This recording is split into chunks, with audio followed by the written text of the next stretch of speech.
After a long day filming in London and promoting shares for Accrington Stanley, we're here at Sky Studios to catch up with our chief exec, Rob Hayes. He's over in the green room. We're going to go and have a quick interview with him before he goes live. You don't see that very often, so immensely talented, and for me, I was very I feel very privileged that we grew up together. Hi Rob. Hi Terry. See you in the green room, ready for your interview? Yes, yeah. Are you nervous? No, not nervous at all. I can see you've got your slack on. Yeah, thanks for bringing that up. So what are you going to be promoting tonight or talking about? We're talking about artificial turf tonight and the arguments for and against, and the arguments for and against a grass pitch, obviously. Are we going to get the share issue in? We'll try and get it mentioned in there somewhere, just to on the back of everything that we've already been doing today. So yeah, that'd be good. As you can tell, we've had a really busy day today promoting the shares in London. You did come along and see how we was getting on. How do you think it went? I think it's gone really well. I think we managed to talk to a lot of people around London and raised a lot of awareness, and hopefully we'll sell a few shares on the back of it as well.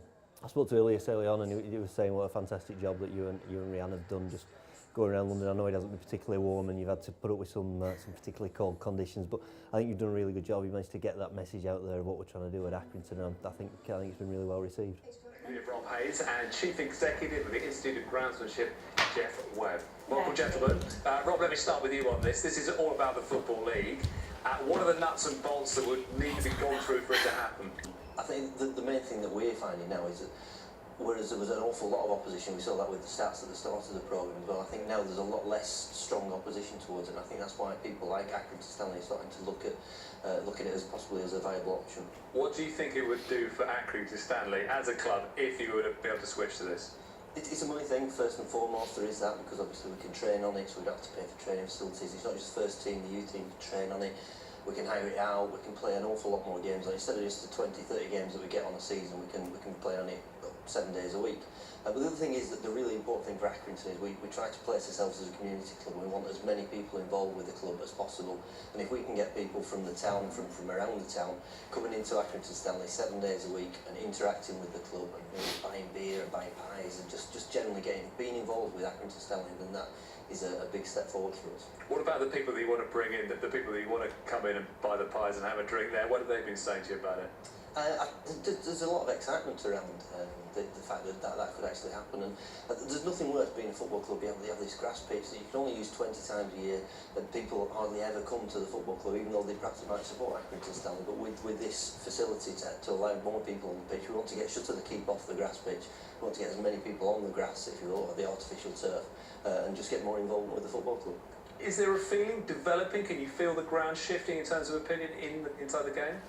As I say, I include myself in this as well. If you'd asked me a couple of years ago what I thought of it, very traditional and football should be played on grass, but I think when the commercial argument starts to stack up is when you've got to start to listen to it. I think that's what the world of football is starting to think. Certainly the smaller clubs, perhaps not necessarily the bigger clubs. Grand old name of football, Accrington Stanley. I think the game moves on, doesn't it? I think you look back 30 years, the boots were different, the balls were different, the kit was different, and probably the game was different. So I think the game does move on, and there are times when we have to approach that, we have to embrace that change.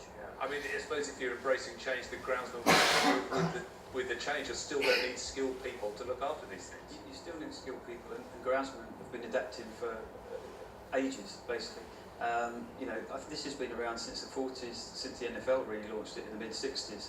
So they've been through various generations of this. Yes, they would have to adapt, but I also think you've now got hybrid pitches, which you see at the higher end of the Premier League, for example, and it's coming through into the lower leagues.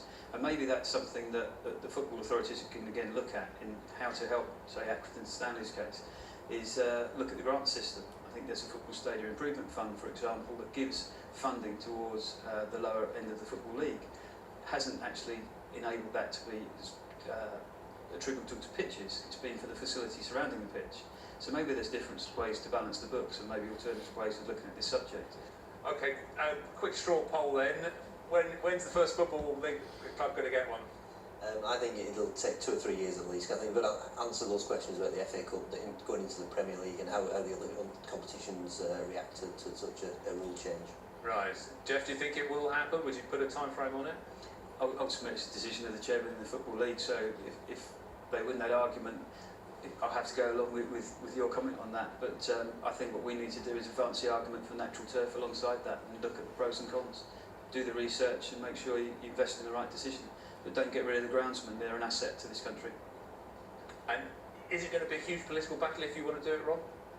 I think it'd be interesting to see what other clubs think. I think that there could be a little bit of difference between the clubs in the Championship and the clubs lower down. Because I think in terms of percentage of income, it's probably more of a deciding factor for Accrington Stanley than it is for some of the bigger Championship clubs. And the last thing we want to do is start splitting opinion in the Football League. So I think there's a lot of talking to go on before any firm decisions are made. Okay, thank you very much indeed, gentlemen. That is it for tonight. My thanks to our guests, to Rob Hayes and Jeff Webb.